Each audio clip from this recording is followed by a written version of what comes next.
Yeah. All I need is one mic. Yeah. All I need is one mic. Hey everybody, welcome back to One Mic, where I watch it so you don't have to. And today I'm here to talk about episode 6 of Disney/Marvel's Loki, entitled For All Time Always.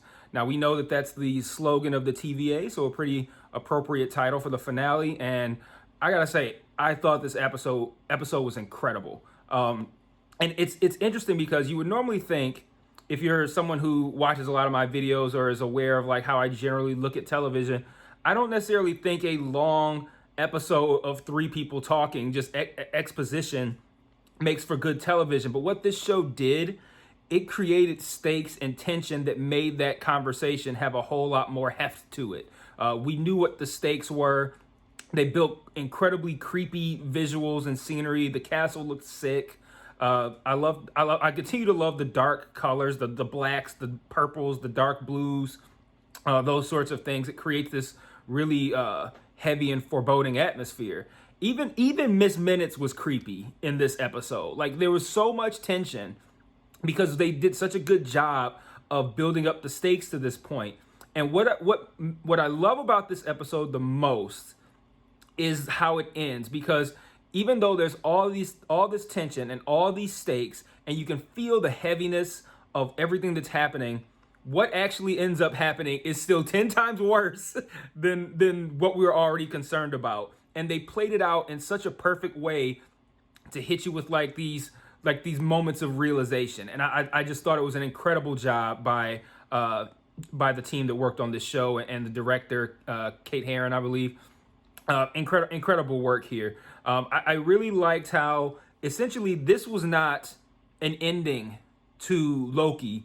This is the start of the entire next phase of the MCU. Like, this is kicking off everything to the point where, like, I feel like if you were, some of my beard, I feel like if you are someone who doesn't watch Loki, there's a possibility you could be confused at whatever the next movie is.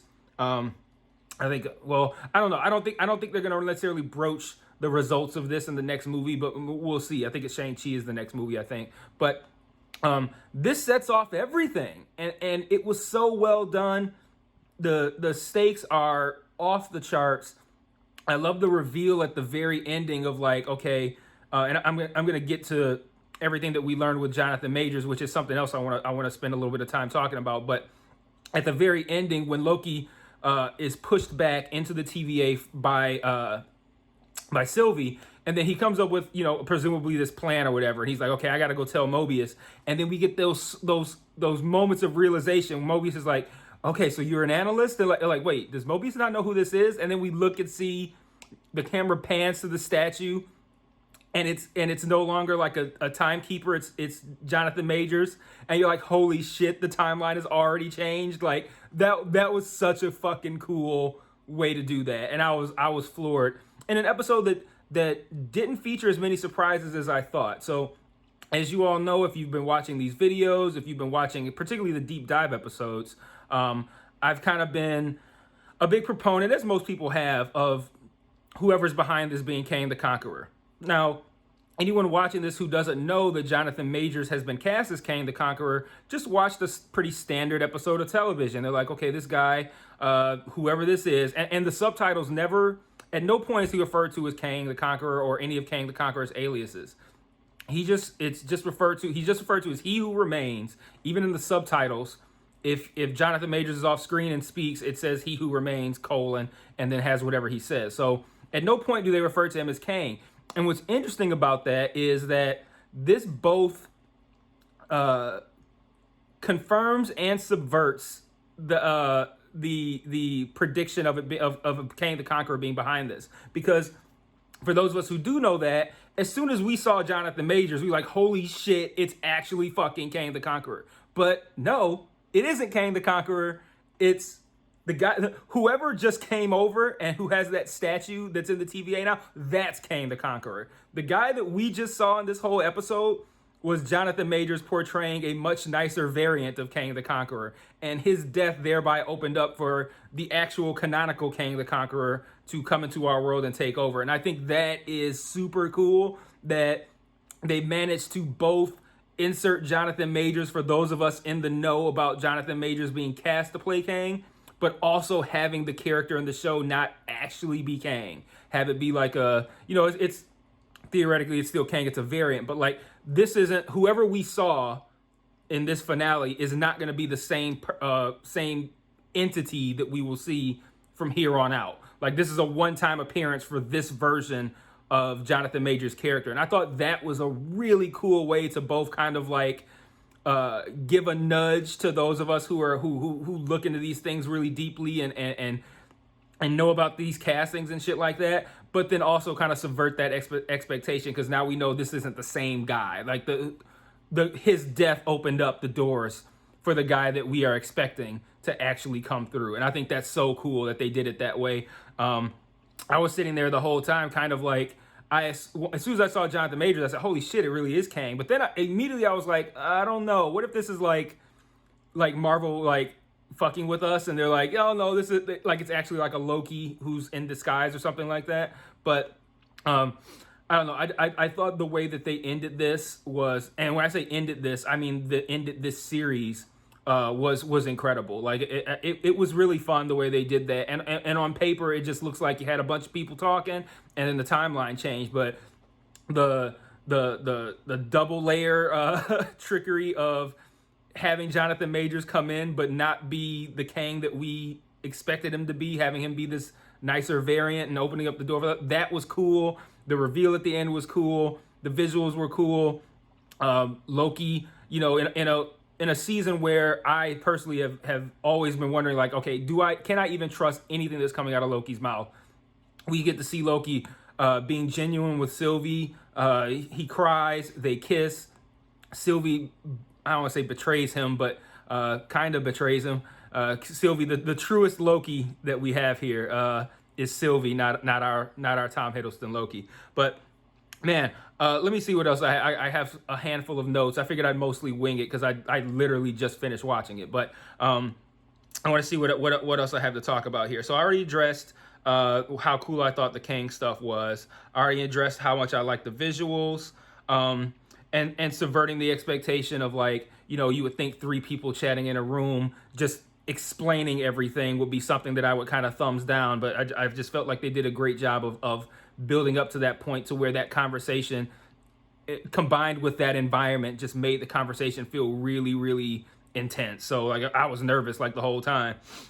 One more thing that I liked, and then I have a couple of thoughts.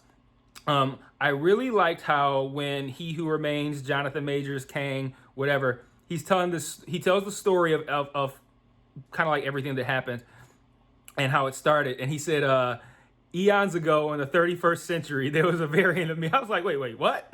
I'm like, this guy's concept of time is wild. I can't even say concept of time, because if you are at the end of time and say sitting from we're going to try to like make it tangible. If you're sitting at a chair, there's nothing behind you, and then all of time is in front of you, and you are looking at it at all at one time, and it is all of time. What is 31st century, 21st century, 68th century? None of that fucking matters, right? So all he's looking at is like, I've been alive for however many eons. The 31st century, the 89th century, the 2 millionth century, all of that shit is like in front of him on the table, not in his past or his future or stuff like that. So I just thought that was like a nice little touch for him to say eons ago in the 31st century, that like for us, a time that's in the distant future is eons ago for him. And then like what that kind of means to word it that way. I thought that was really cool. So, and then the last thoughts that I have are, they still left open some questions and some plot lines. And I'm wondering if we're gonna, maybe get a second season. I don't know. Or if these plot lines are going to carry over into the films. But basically everything revolving around Ravonna was left unresolved. We have Hunter B-15 goes into 2018 Ohio. And we find out that the FDR pen that we've seen all season is from Ravonna's school, supposedly, that a variant of her works at as presumably principal. I looked at the degree on the wall. The name was like Rebecca, something with a T that was difficult to pronounce, but it's actually a canonical alias for Ravonna Renslayer in the comics. So I thought that was kind of cool. But we find that out that her original version or whatever is in 2018 Ohio. This is presumably prior to her being pruned, and that she was a principal at this school. What we don't find out, we see that she looks kind of like lovingly at the rings, the coffee ring stains on the table, which I've been like harping on that over and over this season, and we still don't know what that's about. This whole idea of like Mobius always doing that, and it makes me wonder if our Ravonna in the TVA actually goes back and forth to her, since she would know her own when she was pruned or whatever. Since she's in charge, she would probably know that if she goes back to her time and presumably within that time interacts with a Mobius who is there. Like maybe there's like her and Mobius are from the same point in the timeline, from the same place.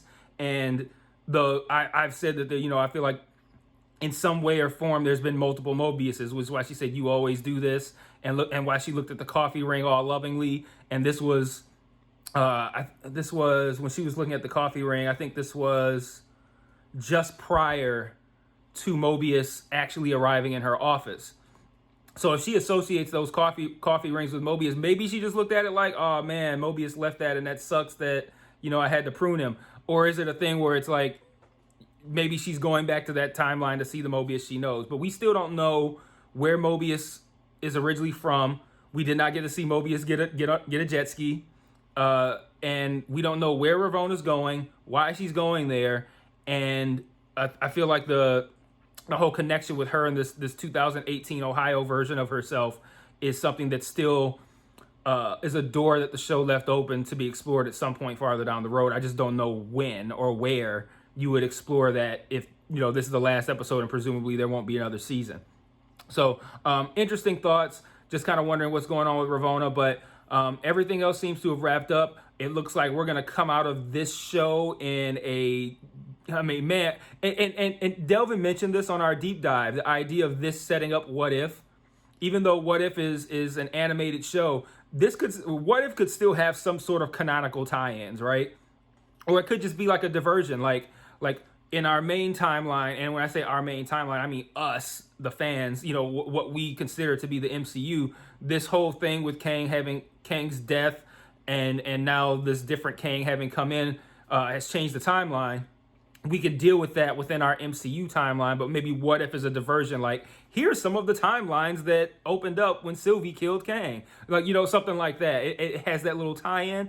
It'd be cool if, like, the first episode of What If begins with, like, an animated version of Sylvie killing Kang, and then, we see a bunch of timelines open up and then the show starts. Something like that. So, I think that's really cool, too. But all that to say, what a ride. Great season, great ending. They really knocked this one out of the park. Best show of the three, easily. And I'm incredibly excited to see where they're going to take this, what direction we're going to go in with all of these timelines. Are we going to learn more about Ravonna? How is this going to impact what we see on the screen? There's a lot to be curious about here. So no post-credit scenes, by the way. So if any of you are watching this and thought, oh shit, I didn't check to see if there was one. There's not. And I don't know when I'll see you again. I'll see you again for What If, I guess. I'll see you again for the deep dive. The deep dive of this episode early next week. And then I'll see you guys for What If after that. All right, till then, peace.